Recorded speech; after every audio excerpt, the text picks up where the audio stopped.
मानते हैं एक एरिया है पटेल नगर और 2 करोड़ की प्रॉपर्टी है। आपको कोई प्रॉपर्टी, वही प्रॉपर्टी किसी ने 1.5 करोड़ में ऑफ़र की। आप किसी डीलर के थ्रू गए, आपने उस प्रॉपर्टी को परचेज़ करा, आपने 15 लाख रुपया बयाना पे करा एंड आपने सारे डॉक्यूमेंट्स वगैरह भी वेरीफाई करे। एंड अब जैसे ही आपने 15 लाख बयाना पे करा, जिसको आपने पे करा अब वो ट्रेसेबल नहीं है बंदा, वो फ़ोन नहीं उठा रहा, वो किसी भी तरीके से आपको ट्रेसेबल नहीं है। So now you are stuck in a scam. सो इस टाइप का स्कैम है जो कि आजकल हमारे रियल एस्टेट में सुनने में आता है। And this type of property fraud, इसी की बात हम इस वीडियो में करने वाले हैं।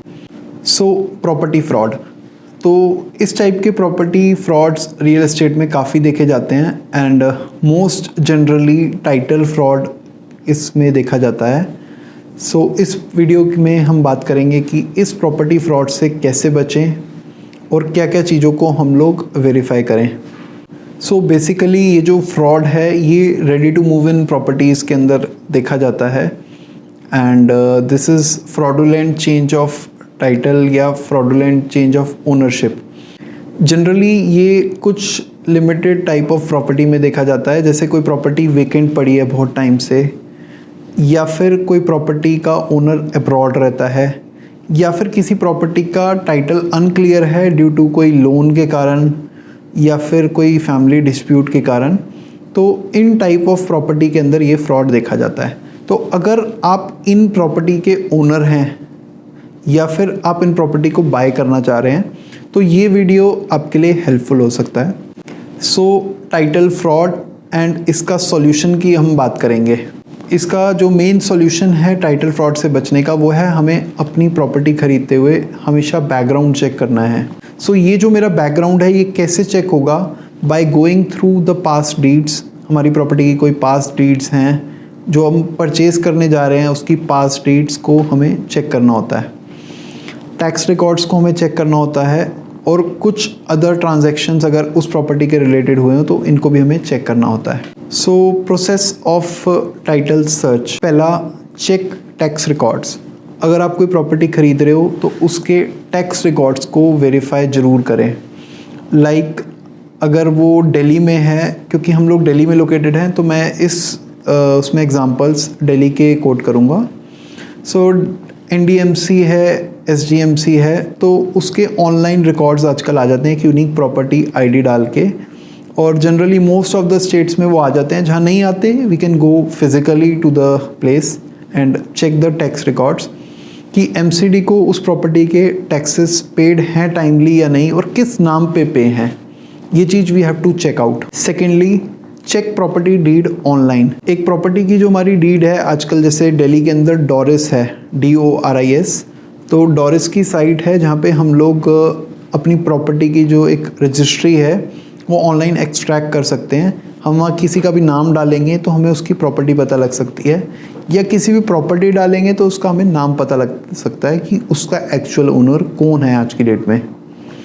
तो इसकी हर प्रॉपर्टी जो भी हम खरीदने जा रहे हैं उसकी most recent property deed check कीजिए एंड उसकी प्रीवियस डीड चेक कीजिए और उसका मैप चेक कीजिए। थर्ड नंबर पे, चेक मॉर्टगेज। अगर आप कोई प्रॉपर्टी खरीदने जा रहे हैं तो उसके ऊपर कोई मॉर्टगेज तो नहीं है, उसके ऊपर कोई जजमेंट ऑर्डर तो नहीं है, ये ज़रूर हमें चेक करना चाहिए किसी भी प्रॉपर्टी को खरीदने से पहले।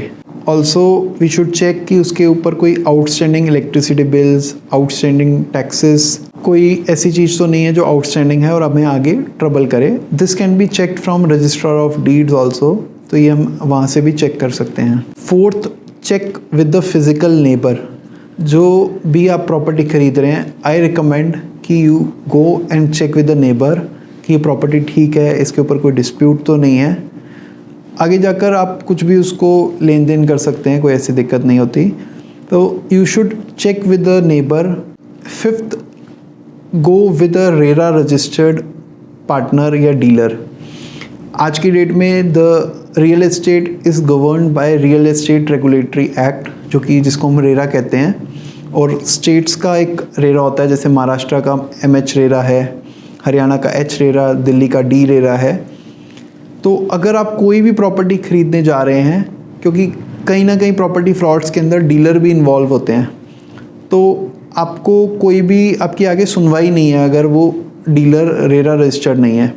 तो कभी भी कोई भी आप प्रॉपर्टी ख़रीद रहे हैं तो चेक द रेरा कि ये डीलर जो है ये रेरा रजिस्टर्ड है। कल को कोई मुझे प्रॉब्लम आएगी तो हु विल बी आंसरेबल। तो go through a RERA registered dealer only. Sixth एक ये सजेशन है कि अगर आप कोई भी प्रॉपर्टी ख़रीद रहे हैं तो take loan on the property. अगर आप 2 करोड़ की प्रॉपर्टी ले रहे हैं तो अगर आपके पास 2 पूरे पड़े हैं तो you can take 50 lakh loan, 20 lakh loan, 30 lakh loan. तो लोन लेने से ऐसा होता है कि जो भी हमारा ये सारे जो मैंने डॉक्यूमेंट्स बोले वो सारी चीज़ वेरिफिकेशन हमारा बैंक कर देता है और हम लोग सेफ़ हो जाते हैं उस केस में। तो अपनी प्रॉपर्टी लेने में आप लोन ज़रूर लीजिए जिससे you can be safe guarded. अब बात करते हैं इस चेकलिस्ट की कि हमें कौन कौन से डॉक्यूमेंट्स हमें चेक करने चाहिए while buying a property. First, clear title paper. जो भी टाइटल है उस प्रॉपर्टी का वो क्लियर होना चाहिए और जो आपको बेच रहा है, जिसको आप बयाना पे कर रहे हैं, वो टाइटल उसके नाम पे होना चाहिए। Secondly, approval from bank. अगर आप लोन ले रहे हैं तो वो बैंक से अप्रूवल आ ही जाएगा। थर्ड, मॉर्गेज चेक करना है कि कोई मॉर्गेज तो नहीं है प्रॉपर्टी के ऊपर। Fourth, sanctioned area. कई बार ऐसा होता है कि हमने 100 गज प्रॉपर्टी खरीदी और हमने पैसे दे दिए 120 गज के। तो do check the sanctioned area कि कितना एरिया उस प्रॉपर्टी का है। इसके अलावा check encumbrance certificate. Encumbrance certificate ये होता है कि आपका जो है प्रॉपर्टी क्लियर है, उसके कोई भी उसके ऊपर चार्जेस नहीं है। तो ये हमें एक अप्लाई करना होता है। फॉर एनकम्बरेंस सर्टिफिकेट हम एक अलग से वीडियो बनाना चाहेंगे क्योंकि काफ़ी इंपॉर्टेंट टॉपिक है। तो we would be making a video on this shortly and you can check it on our channel. इसके बाद प्रॉपर्टी टैक्स पेड रेगुलरली। हमें प्रॉपर्टी टैक्स चेक करना है कि उसका पीछे से जो है पेड है, रेगुलरली पेड होता जा रहा है, पे हो रहा है। उसके अलावा property have registered in the society. अगर कोई सोसाइटी है या कुछ भी एरिया है तो वो प्रॉपर्टी वहाँ पे रजिस्टर भी होनी चाहिए इवेंचुअली, कि अगर वो किसी की प्रॉपर्टी है तो that should be there. So whether the title is clear और नॉट, ये कैसे चेक हो? तो इसके लिए कुछ डॉक्यूमेंट्स हैं, तो हमें ये डॉक्यूमेंट्स चेक करने होते हैं। First is sale deed. उस प्रॉपर्टी की एक, आप जो भी प्रॉपर्टी ख़रीद रहे हैं उसकी एक सेल डीड होती है, लास्ट सेल डीड, कि मान लो 4 ओनर्स हैं तो ए ने बी को बेचा, बी ने सी को, सी ने डी को। तो डी अब आज की डेट में आपको बेच रहा है, तो you should check the sale deed जो कि रजिस्टर्ड होनी चाहिए डी के नाम पे। Second, mother deed. Check the mother deed of the property. Mother deed मतलब द मेन डीड जिसके नाम पे फर्स्ट टाइम पे प्रॉपर्टी अलॉट हुई थी। तो ये मदर डीड भी हमें प्रॉपर्टी लेते हुए चेक करनी चाहिए। Third, approve building plan. कहीं आप प्रॉपर्टी ले रहे हैं और वो ऐसी प्रॉपर्टी तो नहीं है जिसका बिल्डिंग अप्रूव्ड 1 फ्लोर है और बिल्डिंग 4 फ्लोर की बनी हुई है, तो कल को वो प्रॉपर्टी टूट सकती है। तो check out for the approval plan of the building. Fourth, conversion certificate. अगर कुछ प्रॉपर्टीज़ की बात करें तो उसके अंदर जो है एग्रीकल्चर लैंड के ऊपर बनी होती है, कमर्शियल में रेजिडेंशियल बना होता है, रेजिडेंशियल में कमर्शियल बनाया होता है। तो do check for the conversion certificate of that property you are buying or planning to buy. Fifth, encumbrance certificate. इसके ऊपर हम एक डिटेल में वीडियो बनाएंगे, तो ये भी आप अप्लाई कर सकते हैं, you can check it out. Sixth, power of attorney. कुछ केसेस में क्या होता है कि कोई ओनर NRI है, वो बाहर रहते हैं, they can not come to India. So general case में वो ओनर एक पावर ऑफ अटॉर्नी दे देता है कि मेरा यहाँ दोस्त रहता है इंडिया में, वो मेरे बिहाफ पे इस प्रॉपर्टी को सेल कर ले और हम उसको पेमेंट पे कर दें या ओनर को पे कर दें। तो रजिस्ट्री कराने वो कोर्ट में उनको रिप्रेजेंट कर सकता है। तो you should check that power of attorney जो है वो एम्बेसी से रजिस्टर्ड होनी चाहिए। एम्बेसी से वो पावर ऑफ अटॉर्नी रजिस्टर होकर आए और check that the power of attorney is genuine before paying the बयाना या टोकन जो भी। Seventh, tax receipts. MCD का टैक्स या कोई भी टैक्स उस प्रॉपर्टी में बनता है तो you should check that taxes. Eighth, completion certificate. जब भी वो प्रॉपर्टी बनी थी तो उसका एक कंप्लीशन सर्टिफिकेट ज़रूर होगा तो अगर वो अवेलेबल है तो यू शुड चेक इट। 9 इसके बाद ऑक्यूपेंसी सर्टिफिकेट, उस प्रॉपर्टी का ओसी आता है। जो भी प्रॉपर्टी अंडर कंस्ट्रक्शन जाती है आज की डेट में उसका एक ऑक्यूपेंसी सर्टिफिकेट आता है, जिसके बाद कोई उसमें शिफ्ट करता है, तो you should check the OC of the property also. So these are some documents you should go through before buying a property. So scams जो हैं इसके अंदर हमें अगर बचना है तो 2 टाइप के स्कैम होते हैं।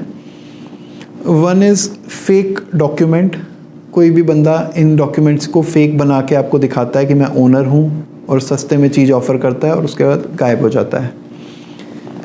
इससे आप बच सकते हैं। सेकेंडली फेक अटॉर्नी, जो पावर ऑफ अटॉर्नी है, कोई भी बंदा कहता है जी मैं इस प्रॉपर्टी का ओनर का अटॉर्नी हूँ, उन्होंने मुझे ऑथराइज़ करा हुआ है, और पैसे लेके वो गायब हो जाता है। तो these 2 type of scams are there and we should always take due caution कि इन स्कैम से हम बचें, क्योंकि हमारा हार्ड एंड मनी ताकि वेस्ट ना हो। सो मैंने पहले भी बताया, इन प्रॉपर्टीज़ का टारगेट रहता है जो प्रॉपर्टी बहुत टाइम से वेकेंट है या किसी एनआरआई की है या फिर उसके ऊपर कोई डिस्प्यूट चल रहा है, फैमिली डिस्प्यूट। तो इन टाइप ऑफ प्रॉपर्टी के अंदर ये सारी प्रॉब्लम्स आ सकती हैं। तो अगर आप इन टाइप की प्रॉपर्टी ले रहे हैं या इन टाइप ऑफ प्रॉपर्टी को सेल कर रहे हैं, तो बोथ ऑफ द टाइम आप ड्यू कॉशन लें, अपने आप को हर उस पे बचा के चलें। Thank you so much.